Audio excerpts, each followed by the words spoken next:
Assalamualaikum warahmatullahi wabarakatuh. In this video, we would like to discuss on how to avoid ambiguity, repetition, and vowel language yang yang digunakan untuk menghindari kesalahpahaman between you as the writer and everyone that read your paper.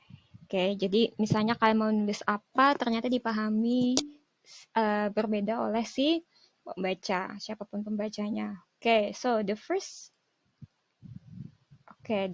topic is beware of pronouns. It is possibly the greatest source of ambiguity. So take a look at sentence 1. I put the book in the car and then I left it there all day.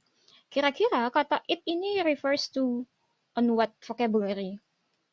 Bisa book atau bisa car. Kalau tidak jelas maka nanti akan salah paham. So daripada menghindari kesalahpahaman itu mending dikasih tahu lah apa vocabnya daripada diganti menjadi pronoun. So jadinya I put the book in the car and then I left the book there all day. Oke, jadi jelas ya. Apa yang dia tinggal itu bukan car-nya tapi book. And then wait.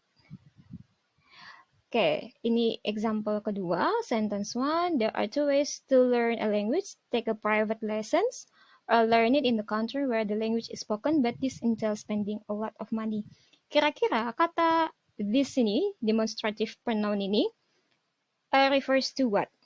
Take a private lesson or learn it in the country.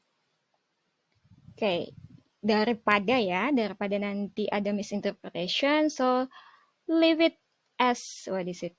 Ya, sebutkan saja apa yang mau kamu bilang. Jadinya, however, nah ternyata kata di sini refers to learn in the country.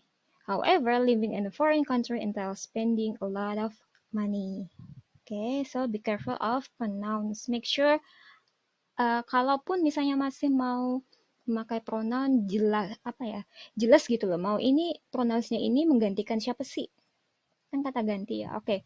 Never find synonyms for keywords. Kan banyak kan keywords. Companies have to pay many taxes. In fact, occasionally enterprises file because of over taxation. Some firms resolve this bla bla bla bla. Kata companies, enterprises, and firms itu sebenarnya maknanya sama. Apakah ini benar-benar sama? Kali aja pemahaman readersnya itu berbeda. Ternyata company itu yang seperti ini loh. Enterprises itu atau firms itu seperti ini. Daripada ini, khususnya yang keyword kalian dalam penelitian itu mending jangan diganti deh. Tetap dari awal sampai akhir pakai keywords yang sama untuk menghindari ambiguity. Pun kalau misalnya ingin menggunakan sinonim yang lain, bisa dijelaskan. Okay, and then restrict the use of synonyms to non-keywords. So, for example, sentence 1. The identification is mainly based on 3 main strategies. Ini kayak apa ya? Keulang, repetition. Jadi, mending salah satunya diubah. The identification is generally based on 3 main strategies. Jadi, restrict the use of. Jangan, repetitif jadinya. Next, advice. Avoid repeating the same link words when they are close to each other, either in the same sentence or a series of sentences. Coba kalau kalian lihat yang di bawah ya, yang Miss kasih tahu aja. Due to, terus ada ini due to lagi, terus ada due to lagi. Ini kan link words-nya sama. Kalau misalnya seperti ini, mending cari link words yang berbeda, tapi maknanya sama, apalagi masih dalam satu paragraf. Ini banyak nih, due to 1, 2, 3, 4.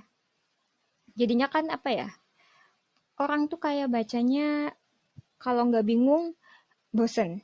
Okay, so avoid this kind of problems. Find the synonyms untuk menggantikan si link words-nya itu. Okay? And then, do not use technical vocabulary that your readers might not be familiar with. Karena kadang yang membaca itu tidak selamanya berada pada kita kan fokusnya ke English language teaching. Bisa aja orang mungkin yang membaca itu entah kedokteran atau mungkin teknik yang gitu yang ternyata berminat ke English language teachings. So, the best solution is to replace the technical words with an explanation. Jadi misalnya kalian ada kata yang khususnya yang linguistik misalnya seperti itu. Ada kata-kata yang kadang bagi orang luar yang tidak menguasai bidang kita, they will have difficulties in understanding that vocab, that technical word. So, please explain it after the word. Okay, after the technical word. And then, mengulang yang pelajaran yang sebelumnya, be as precise as possible. Oke, ini ada contohnya ya. Silakan kalian baca sendiri. Next one is be careful of uncountable nouns. Maksudnya seperti apa? Kadang kita ngiranya ini uncountable nouns atau ini ngiranya ini countable terus ditambahkan dijamakan gitu. Okay, so for example sentence 1, such feedbacks are vital when analyzing the queries at subsequent stages in the procedure. Kira-kira nih, terus ada kata they. Kira-kira kata they ini refers to what? Kembali ke yang ambiguity pada pronouns. Bingung kan? Karena kebanyakan seperti ini. Nah, padahal dia tuh mau reverse ke sini, cuman masalahnya adalah feedbacks ini adalah uncountable noun. So, there is no plural form. It should be such feedback is vital when at subsequent stages. So, pronounnya akan menjadi it, bukan they. Karena ini uncountable noun, tidak bisa dijamakan. And then, so be careful of using above, below, previously, earlier, later, dan teman-temannya. Nah, bingung nih, teman-temannya Miss kayak gimana Miss? Oke, kalian fokuskan ini, atau mungkin in the letter juga bisa. Oke, as mentioned above, before, earlier, previously. Ini akan bikin readernya bingung. Tepatnya di mana? Di above, di atas, tapi sebelah mana? Before itu halaman berapa?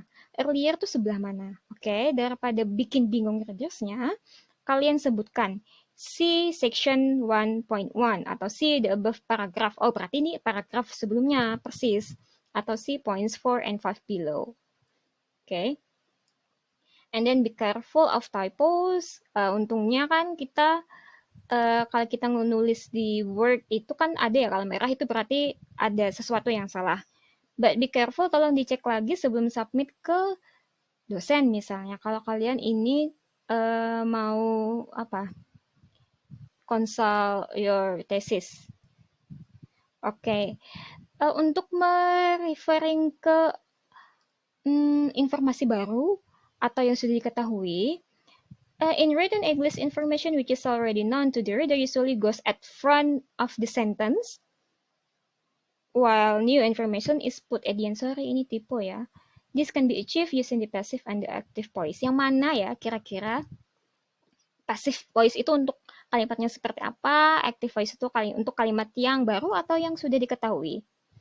Oke, so passive voice, passive voice itu untuk yang passive voice itu untuk new information. Jadi misalnya kalian ingin introduce penemuan siapa gitu. These were built on by Ahmad, siapa gitu kan. Tapi untuk yang sudah diketahui sebelumnya,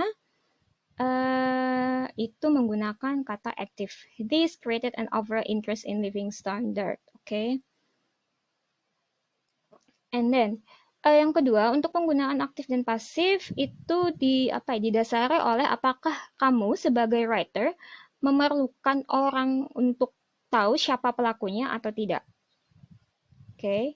Misalnya, these blah blah blah have generally been considered a success, bukan disebutkan researcher, manager, atau siapapun itu pelakunya disebutkan. Oke, so please be careful. Apakah fokus kamu itu memang si pelakunya atau hanya menyebutkan informasinya saja? Oke, so that's it for our topic in this video. Sebenarnya untuk ini tidak ada tugas ya, untuk topik ini dan topik sebelumnya. Tapi Miss akan minta kalian untuk please find for article based on your interest, apalagi khususnya artikel yang terkait dengan topik tesis, skripsi kalian yang akan kalian angkat. atau proposal yang akan kalian bikin. Please find for articles, maksimal itu 5 tahun ke belakang. Sudah Miss kasih tahu kan websitenya yang mana. Silakan download menggunakan Sci-Hub kalau misalnya tidak bisa di-download secara free.